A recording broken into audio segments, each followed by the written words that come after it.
Fargo, the new virtual assistant from Wells Fargo, makes banking faster and easier. Like this. Fargo, what's my checking account routing number?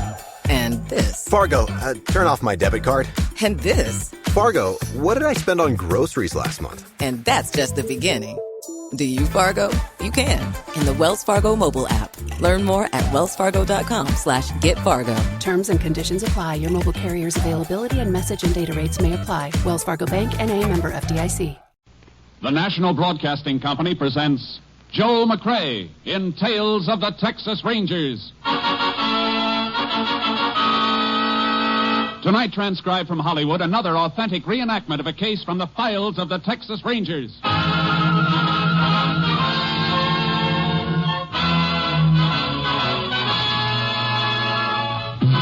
Tales of the Texas Rangers, starring Joel McCrea as Ranger Jace Pearson. Texas, more than 260,000 square miles, and 50 men who make up the most famous and oldest law enforcement body in North America.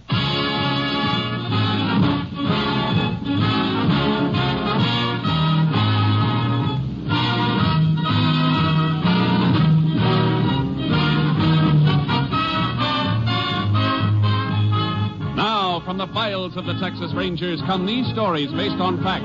Only names, dates, and places are fictitious for obvious reasons. The events themselves are a matter of record.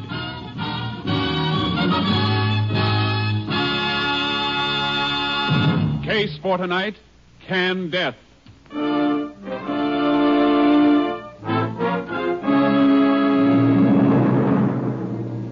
It is 1:15 a.m., January 26, 1940. Bob Farragut, a rancher, comes awake slowly. As his eyes open, a wave of nausea sweeps over him, and he breaks into a cold sweat. He throws back the covers, staggers to his feet, noticing that his wife has left her place beside him. May? May? Where are you? May? What's the matter? Why are you out of bed? Oh, Bob. I feel so sick. Yeah, I feel kind of funny myself. I was just putting some water on my face. What's the matter with me? You're as white as a sheet. You better get back and lie down. Funny, I can hardly stay on my feet without holding on to something. You're all perspired. Oh, Bob, what can it be? I don't know. Unless we're all coming down with the flu or something. Kids acted kind of funny before they went to bed. I was up with them about 11 o'clock. They were complaining about stomach aches. Wait, we better go have a look at them. If they feel like we do, I'm going to call the doc.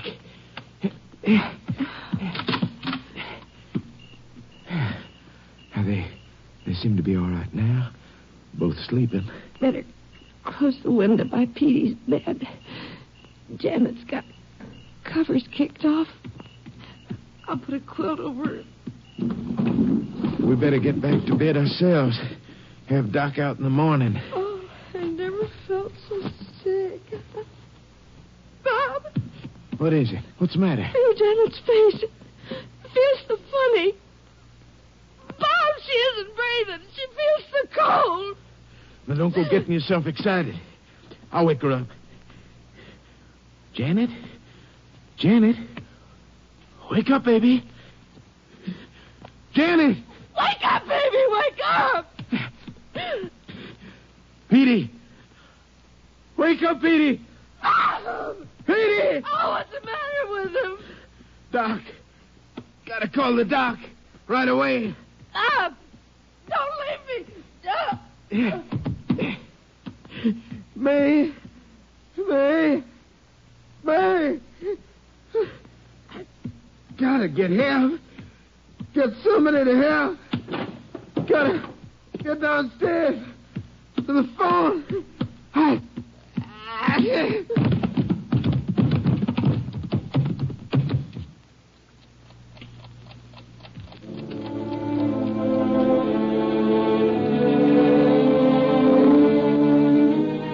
Bodies were discovered 2 days later when a neighbor noticed Farragut's milk cows wandering in pain as the result of not being milked. The sheriff was summoned, along with a medical examiner who made a preliminary diagnosis of poisoning. bodies were moved into town for autopsy, and the sheriff called for the aid of a Texas Ranger. Ranger Jace Pearson was assigned. Everything in this medicine cabinet seems to be innocent enough, Jace. Your deputy checked the garbage cans and refuse bins? Yeah, no empty bottle of any kind, just a few cans, vegetable peels, stuff like that. I'll need some wrapping to pack these bottles in so they can be flown to the lab for examination. Probably find what you need downstairs. Jace, I've been in office 9 years, and this is the dirtiest killing I've ever had. You seem pretty sure this wasn't an accident. Not with kids being affected. Farragut's were mighty careful people. Car pulling up outside. Yeah, it must be the doc with the autopsy report. No, Sid Mack. Farragut's partner in this range. Who did it, Sheriff? Sid, if I knew that, I wouldn't be standing here. You got to do something about this. I don't want anybody getting away with it. You can post a $5,000 reward for the killer in my name. Make it 10. Make it anything I got. Take it easy, Sid. I know how you feel. Sheriff tells me you own half this place. That's right, Ranger. How come you haven't been out here in a couple of days? Well, I don't live on the place. It was just an investment to me. I got a hardware store in town. Live in there. I see. You know anybody who was packing a grudge against the Farraguts? Against Bob and May and those kids? It would take a madman to want to hurt them. Oh, Jace, that's Doc's car coming now. Good. Oh, why does everything take so long? Everybody's standing around waiting instead of doing something. There's no point in doing anything until you know what you're doing. When Doc tells us what killed the Farraguts, we'll have something to trace. Oh, I'm sorry, Ranger. It's all right, Mr. Mack. Howdy. Howdy, Doc. You know Sid. This is Ranger Pearson. Hello, Sid. Hello. Hey, Ranger. Yeah, the results of the autopsies are kind of surprising, Sheriff. Death in all 4 cases is accidental. Accidental? No doubt about it. Deaths were caused by botulism. What's that? It's the result of improper home canning.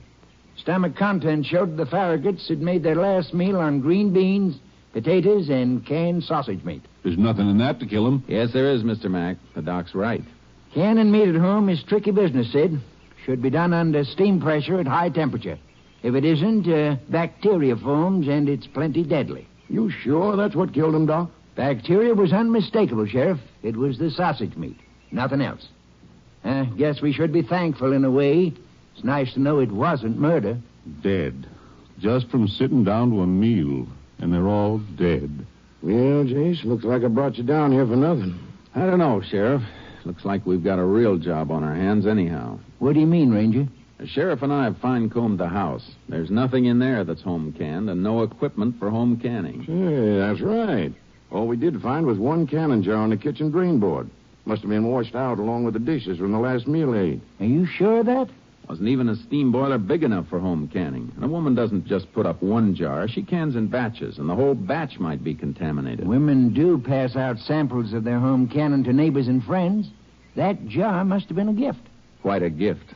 Like a stick of dynamite with a lighted fuse. Somebody around here must have a pantry full of poison, and they don't know it. You mean what happened to the Farraguts could happen to somebody else? It will happen to somebody else if we don't find out where that sausage meat came from, and fast. Sheriff, you better get all your deputies and a bunch of volunteers out here right away. We'll need them to make direct contact with anybody in the area who can't be reached by phone. We've got to warn anybody that may have given the Farraguts that sausage meat. I'll call them right away. Ask the phone company to put on a staff and make calls to every listing. Right, Jace. Is there anything I can do, Ranger? You got your car. You can take an area when the sheriff and I map it out. I can help you there. I'd rather use you in another way if you don't mind, Doc. Drive into town, go to the newspaper and the local radio station, ask them to get out a warning. Right. You want me to come back then? No, you better stand by in town and pray that we don't bring in another case for the hospital or the morgue.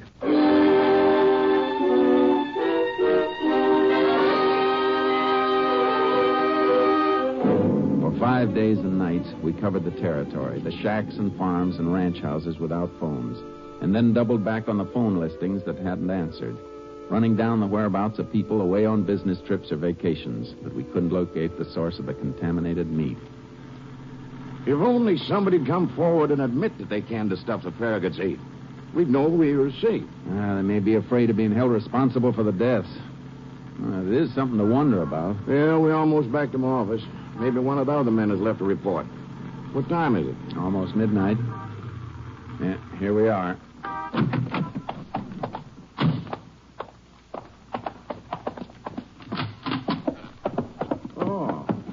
Howdy. Howdy. You Sheriff Kingman? That's right.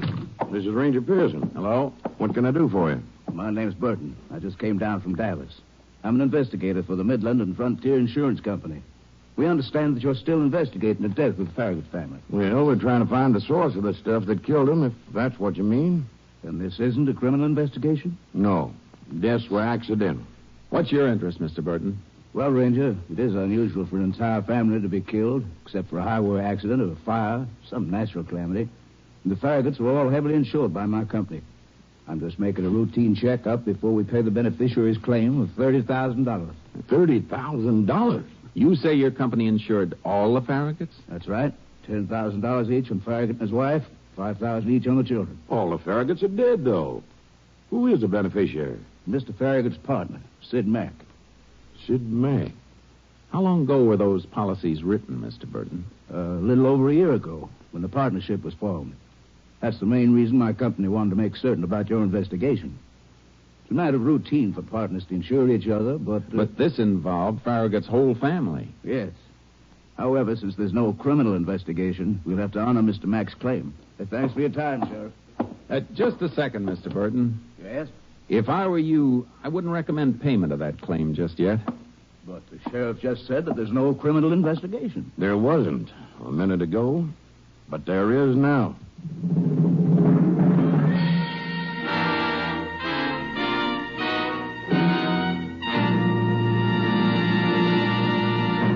You are listening to Tales of the Texas Rangers, starring Joel McCrea as Ranger Jace Pearson. We continue now with tonight's case, Canned Death, an authentic story from the files of the Texas Rangers.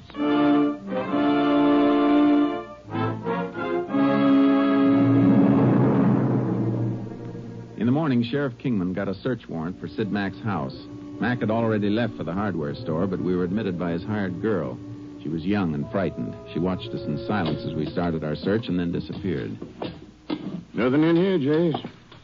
Nothing in the pantry either. Let's try the attic. That girl scooted mighty quick, didn't she? She probably told Mack what we're doing by now. Could have kept her here until we were through. Doesn't make any difference. He'd know sooner or later. And if anything's here, he won't be able to stop us from finding it. This door here. They're not going to find anything, Jace. If there was more of that contaminated food, he'd be stupid to have it around. And if he did kill the Farraguts, he's not stupid. Oh, this whole job is too clever. No job is perfect. There's always a slip someplace. Let's move those crates. Okay. Nothing in these things, Jace. Better look in those barrels, too. Yeah. Hey, hold it. Somebody's coming upstairs. Mac, I reckon. You're the ranger up there, Sheriff? That's right, Mac. What's the idea? Just having a look around, Mac. We've got a search warrant. Maybe you're going to need more than a search warrant. I had a call from an insurance man named Burton this morning. Yeah, we had a call from him last night. That's why we're here. I've got a legitimate insurance claim, but you've stopped it from being paid. It'll be paid in due time, if it should be paid. Is that so, Ranger? Well, let me tell you something. I think the way you stopped that claim constitutes slander. You think of any reason why I shouldn't slap a lawsuit on the two of you? No, Mac. Not anymore, and I can think of a reason why you insured Farragut's wife and 2 kids. Then maybe I'll give you the reason, Sheriff. Farragut knew I had them all insured. You can't insure somebody without them knowing it. The company will tell you that. Farragut was my friend. You understand that? My friend. Sure, I insured his wife. If he'd lost her and been left with the 2 kids, he'd need somebody to take care of them, and that cost money. Farragut could have insured her himself? So I did it for him. And I loved his kids. I don't have any, and they were like my own. The policies I had on them weren't just life insurance policies. They were endowment policies, too, to pay for the education. Now, what's wrong about that, Sheriff? Nothing wrong, Mac. If what you're saying's true. Ask the insurance man. Ask him. Out at the ranch, before we found out what killed the Farraguts, when we thought they'd been murdered, I offered to put up everything I have as a reward, didn't I? Well, didn't I? Yes, Mac, you did. I'm glad you mentioned that, Mac, because it brought something to my mind. Something that's been trying to register, and you just brought it out. What do you mean? How long you been in the hardware business? 11 years. Why? Because when Doc told us the Farraguts died from food poisoning, from food that wasn't canned properly, he had to draw you a blueprint. You didn't seem to know anything about it. I don't know anything about it. No? Don't you sell canning equipment at the hardware store? Well, We can go over to the store and have a look, Mac. all right. So I sell canning equipment. Any hardware store does. What does that prove? Companies that make canning equipment usually put out instruction booklets, too, telling how the equipment should be used. And those booklets contain a warning about the possibility of food poisoning. Maybe they do. I never read one of them. Don't kid me, Mac. Man who's been handling a line for 11 years has to know the answers when customers ask about the stuff he's selling. If he doesn't last 11 years in the business. You're covering up, Mac. That doesn't look good. So, it doesn't look good. All right, Sheriff. What are you going to do about it? Arrest me for telling a lie? Don't be smart, Mac. I don't even know why I'm bothering to talk to you. You got your warrant. Go ahead and search. But you're not going to find anything here. No canning equipment and no canned sausage meat. So go ahead. Search your heart out.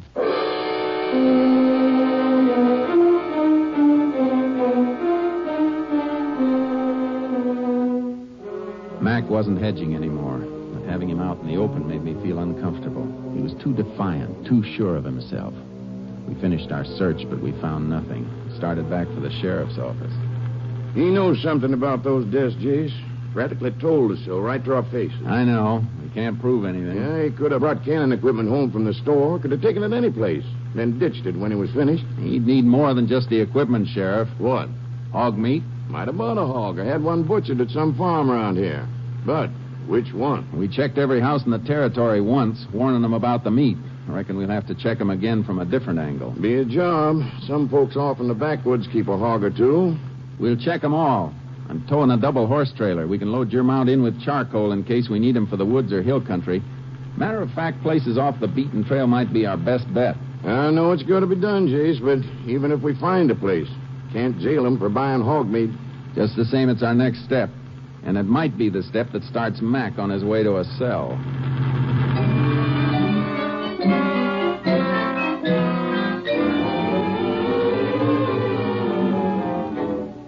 It was work. Grim, routine, discouraging work. The game of questions and answers without ever getting the right answer. In 3 days, we checked all the spots that could be reached by car. And then we switched to the horses and rode into the backwoods. These backwoods people are kind of tight-mouthed, Jace. Yeah, so I've noticed. I guess they figure the world doesn't want to share the trouble, so they hold up back here. You see what I mean, next place we come to? Crazy Annie. Crazy Annie? That's what they call her. She isn't really crazy, just kind of strange. Has a son, feeble-minded.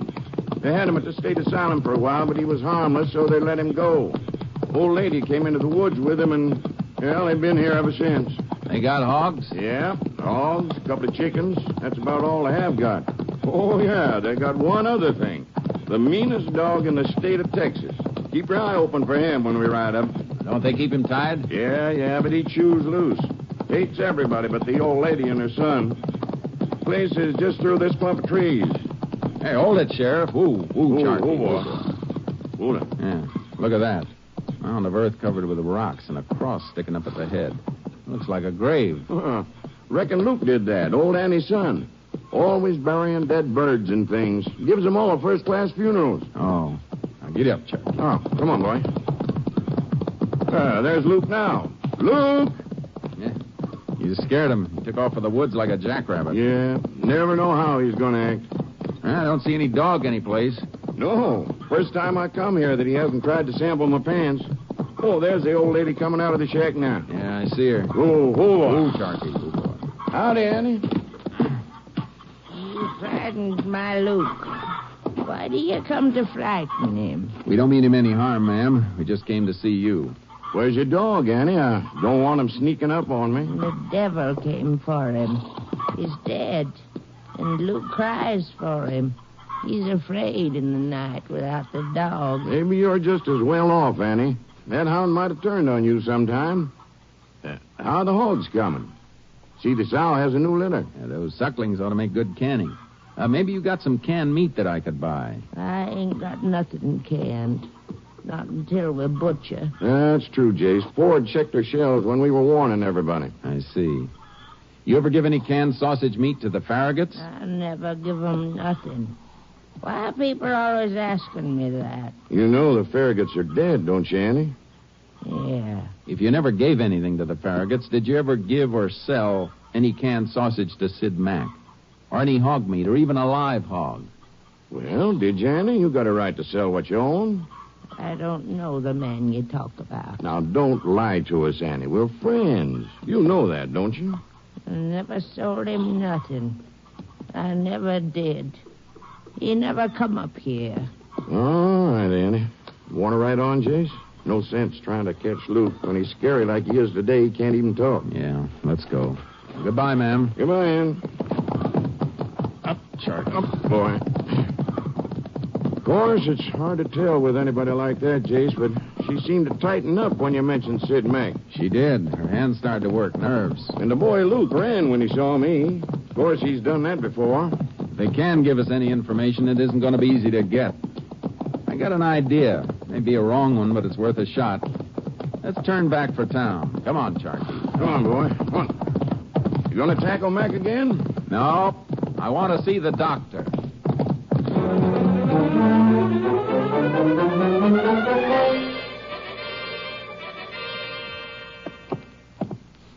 Well, there's a complete chapter on botulism in this book, Jace. Now, what was it you wanted to know? This food poisoning from improper canning, Doc, does it always happen? I mean, if the batch wasn't cooked the proper length of time, or if it wasn't sealed under the proper steam pressure, would it necessarily be poisoned? No, not necessarily. It could be all right. I just wanted to make sure. Well, what's your point, Jace? If Mac put up that contaminated meat, he'd have no way of knowing it was bad without testing it. So since he wouldn't test it on himself. He didn't test it on anybody else either. There'd have been another death or somebody sick enough for Doc to know about. Mac wouldn't have gambled on the Farraguts just getting sick.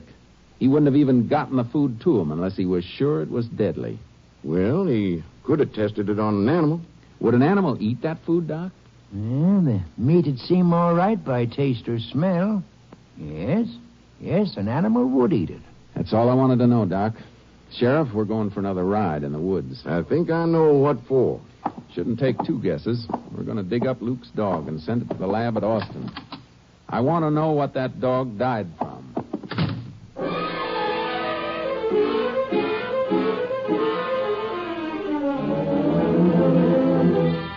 We took Deputy Ford with us to stay on guard and keep old Annie and Luke from leaving their shack.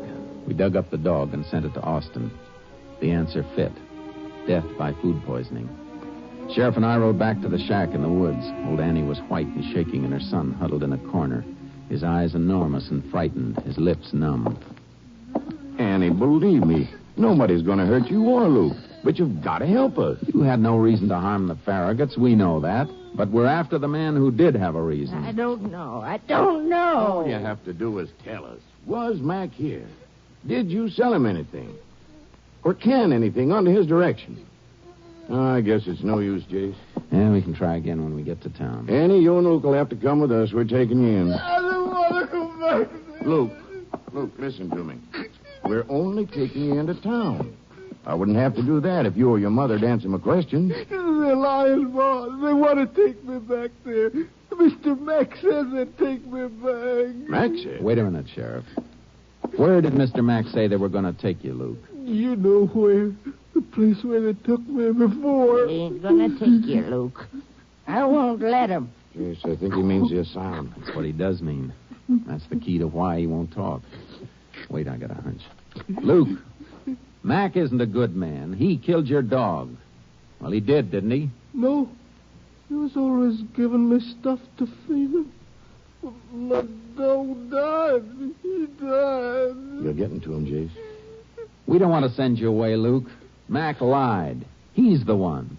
He wants to send you away. No, he tried to help me. He told me who was trying to have me sent back there. It was Mr. Farragut, that's who. Don't tell him, Luke. Don't say any more. You better let him talk, Annie, because if Mac didn't kill the Farraguts, then Luke did. He didn't. He didn't mean to. He didn't know what he was doing. Mr. Mack said I should be nice to Mr. Farragut and his wife.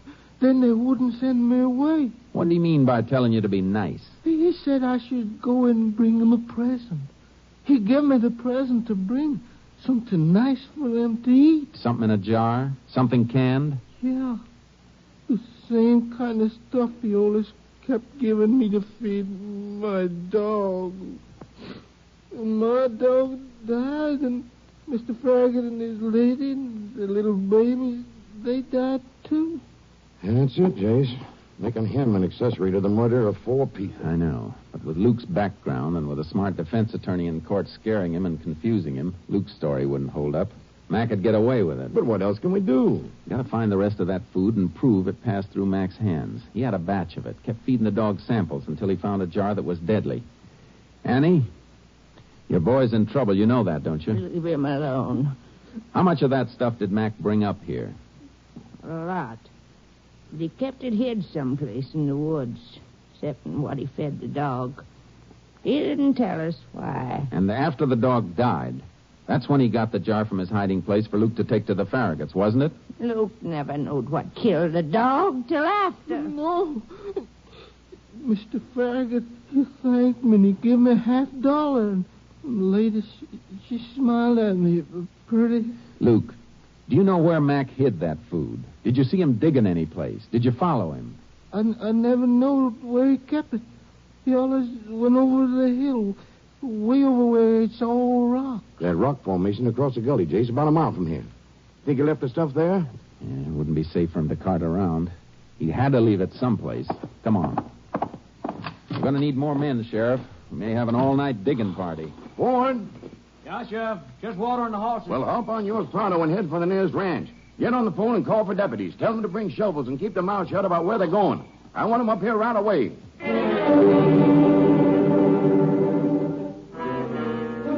We dug by flashlight and torchlight. Finally, we found it. A burlap sack loaded with jars of sausage meat. Canned death. We rushed back to town, and just after dawn, a fingerprint crew flew in from Austin. I held my breath. All we needed was a print. One fingerprint belonging to Sid Mack. We got it. More than one. There were sets on every jar. By that time, his store was open, and we went for him. Well, Sheriff and the Ranger, what bright ideas have you got this time? Got an idea? We're going to lock you up, Mac. You can drop that smile, Mac. Luke was just as scared of us as he was of you. We know the whole story. Well, guess fellas with your mentality might believe Luke, but a jury won't. You know what the law says about reasonable doubt? We also found a few buried samples of your canning, Mac, with your fingerprints all over the jars. Just yours. So?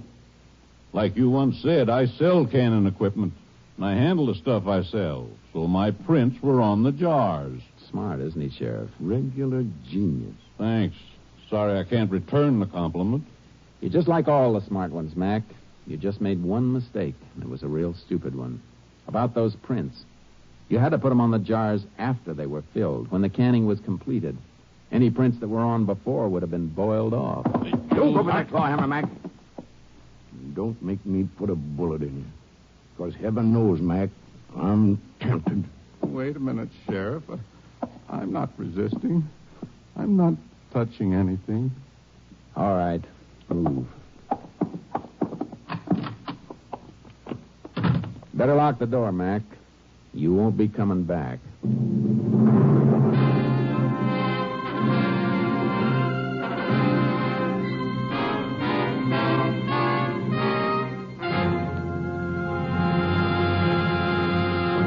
Sid Mack was brought to trial on August 3rd, 1940. He was convicted of premeditated murder, and on April 19th, 1941, he died in the electric chair. Next week, Joel McRae in another authentic reenactment of a case from the files of the Texas Rangers.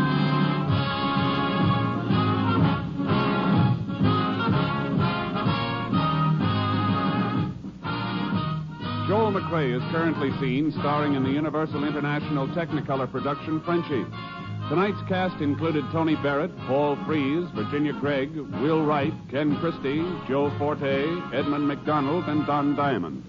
This story was transcribed and adapted by Joel Murcott, and the program was produced and directed by Stacy Keach. Hal Gibney speaking.